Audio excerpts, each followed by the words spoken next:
Back here, Mr. President Zelensky. Is it true that the USA is demanding that Ukraine also give up the areas in Donbass that have not yet been occupied by Russia? Is it with the question of security guarantees conceivable that troops from NATO or EU countries, for instance, secure front line as a security guarantee, boots on the ground? And the question that interests many people is, will there be a ceasefire in Ukraine by Christmas? Mistakes with the translation. I think Ukrainian speakers understood what it was about. We'll try. If I understood the second part of your question. First of all, I would like us to treat the President's delegation with respect. Trump. I don't believe that the USA demanded anything. I see us as strategic partners. Therefore, I would formulate the issue of territories as follows. The Russian vision or Russian demands we heard from the USA. We perceive this as the demands of the Russian Federation. And therefore, I also could not demand anything from the USA, but convey to my colleagues in the USA to relay our vision to the Russians. That's how I would respond to your questions. That's why I said, there are sensitive issues. We exchange thoughts, and also hear the vision of the Russians or their goals. We make efforts to explain our position. I am glad that we are being heard. And regarding this issue, such a sensitive one like territory, what will come out in the end, we will see together. Besides this, there were questions on which we had the same vision, basically, during the dialogue.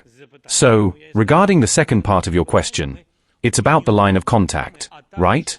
I didn't quite understand that there will be some presence. We are discussing security guarantees. And my message regarding security guarantees is that before taking certain steps on the battlefield, the military and the civilian population must have a clear understanding of what the security guarantees will be. Understanding. This is very important. Since the US is not offering us NATO membership, because membership to NATO is entirely written out, understandable. Although I don't exactly know how it would work. Well, thank God that NATO countries are not yet engaging in action. This means they have a peaceful life. Therefore, it's important that the United States perceives Article 5 like plus appropriate security guarantees. We are just now working to have all this written out. And we are making progress there. I see military details from the military, which they have been developing. They look very good, although it is the first draft. And the issue of monitoring during the ceasefire is, in my opinion, a part of the security guarantees. The issue of monitoring, who carries out monitoring, in what format, and what sanction steps for violating this monitoring in all areas. These are the questions I raised, and it is important that we all agreed that we need to work it out. And who is on the contact line during the ceasefire? These are people, corpses, technological monitoring, or all together. This is an issue under development by the military, and I would give them the opportunity, as they are professionals, to work it through further and propose it for victory. Thank you for the question.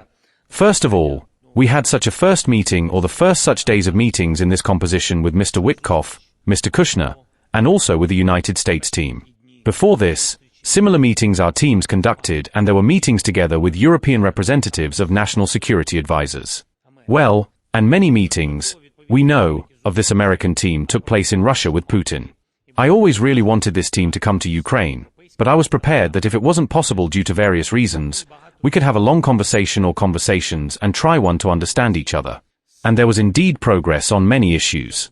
I'll be honest, I don't know how the parties of aggression will perceive the results of our talks. What's important is that we were heard. I have a deep understanding of the details of this war, and it is very important that our colleagues in the United States heard all these details. Undoubtedly, if we had these meetings earlier, I think the progress would be even greater. But I am grateful to them for our really good work together. There are some things that, in my opinion, are destructive and definitely won't help us. It's important that I don't see them in our new versions of documents today. And for me, it's important because dignity matters, and the issue of concessions is certainly irrelevant. I believe that the question of territories is a painful one. The issue of territory is painful because Russia wants what it wants, and there's no need to go further since it's a long dialogue. We clearly understand what they want, and some may believe it, some may not, but we know 100% what they want. Certainly, we have different positions with Russia regarding territories. This also needs to be understood and talked about openly. I am glad that we heard each other. And I think that the American side as a mediator will propose different steps to find at least some consensus. I would like the USA to continue in the format of mediation on these issues. Continue in the format of mediation. In the middle, This would have important prospects for us. As for other issues, including recovery, what finances Ukraine needs, who should pay for what. No matter what compromises are made, a compromise cannot be found with the truth. But it is certainly necessary to find dialogue. And we will do everything to find answers.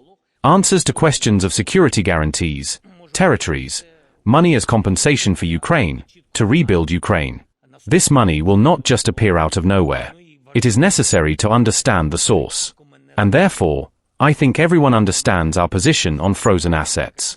But there are many different agreements concerning both security and rebuilding, and a framework agreement on security and a deeper agreement between the military regarding the details of this security.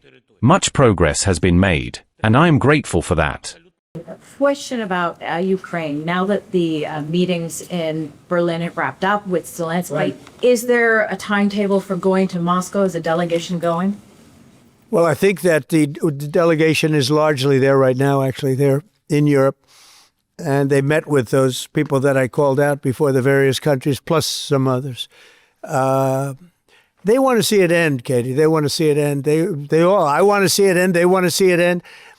I actually think that President Putin wants to see it end. I've had good talks. We've had good talks with Russia. And I think they'd like to get back to a more normal way of life. Mr. President, follow up there. An Article 5-like deal seems to be emerging without NATO membership for Ukraine. If such a security guarantee is offered, what incentive is there for Ukraine to give them any sort of territory? Well, look, you have, they've already lost the territory, to be honest. I mean, the territory is lost. But in terms of security guarantee, we're working with Europe on it. Europe would be a big part of that. And we're working on the security guarantee so the war doesn't start up again. We don't want to have a war start up again. As I said, with Thailand and Cambodia, two people I get along with great. And I dealt with them and I called them and I said, look, fellas, you got to relax. You got to take it easy. They lost. They started the war again. I got it ended. And things like that are going to happen. War. There's nothing pretty about war, nothing good. And there's nothing you can do to predict what's going to happen. But I think we've made a lot of progress with respect to Russia and Ukraine. I hope. Last month, it was close to 27,000 soldiers were killed, mostly soldiers, but 27,000 people, but mostly soldiers were killed last month in Russia versus Ukraine. Is there a time limit on security guarantees? Well, there's no time limit. The time limit is whenever we get it done. I mean, we're going to try to get it done. We're making progress. It's more difficult than anybody could have thought. I would have said that half of the wars that I got settled, some were going for over 30 years, that half of them should have been more difficult, and they actually haven't been. There's a lot of dislike between the two leaders, you know that, and so it probably makes it a little bit tough. Spoken directly to Putin? Have you recently spoken directly to Putin? Yeah, I have.